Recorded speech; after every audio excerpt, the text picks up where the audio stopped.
Our next story is from Qatar, where the homophobic comments of one of the ambassadors of the FIFA World Cup renewed the debate around sports washing.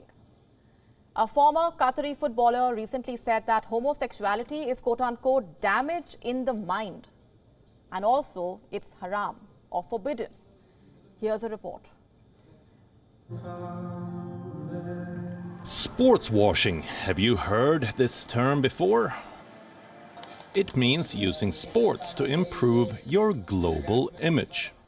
Using sports to divert attention from serious human rights violations.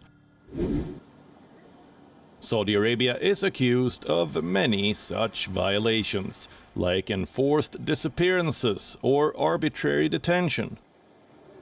The kingdom is also accused of sports washing these issues by hosting Grand Prix.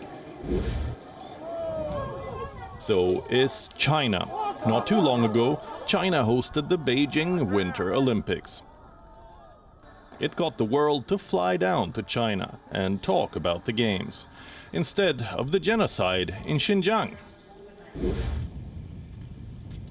Qatar too is accused of sports washing. The country is counting down to host the FIFA World Cup. For the first time ever, the mega sporting event is being held in the Arab nation. Host Qatar wouldn't have it any other way. There are a lot of issues. Qatar would be happy to push under the carpet, like labor abuses.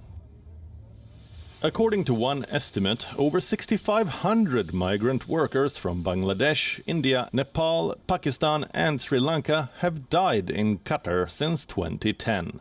Nearly 30 of them died while working on World Cup infrastructure.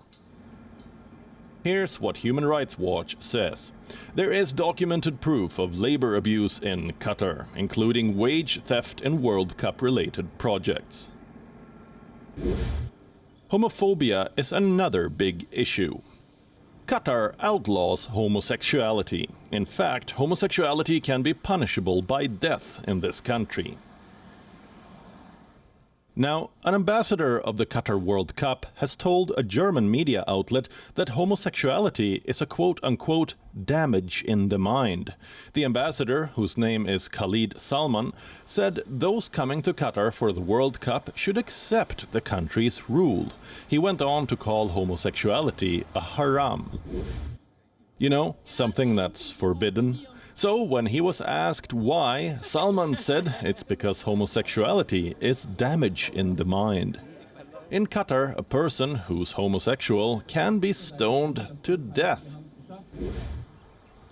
But the country insists that fans across orientations will be safe here. What's more, when billions across the world watch the mega event being live-streamed from Qatar, it will be nothing but positive coverage for the Arab country. People will be talking about the swanky stadiums, about Qatari hospitality. Rarely will they mention Qatar's human rights record. Now that's what sports washing is all about. And it's something that's back on the table following the controversial interview. WION now available in your country. Download the app now. Get all the news on the move.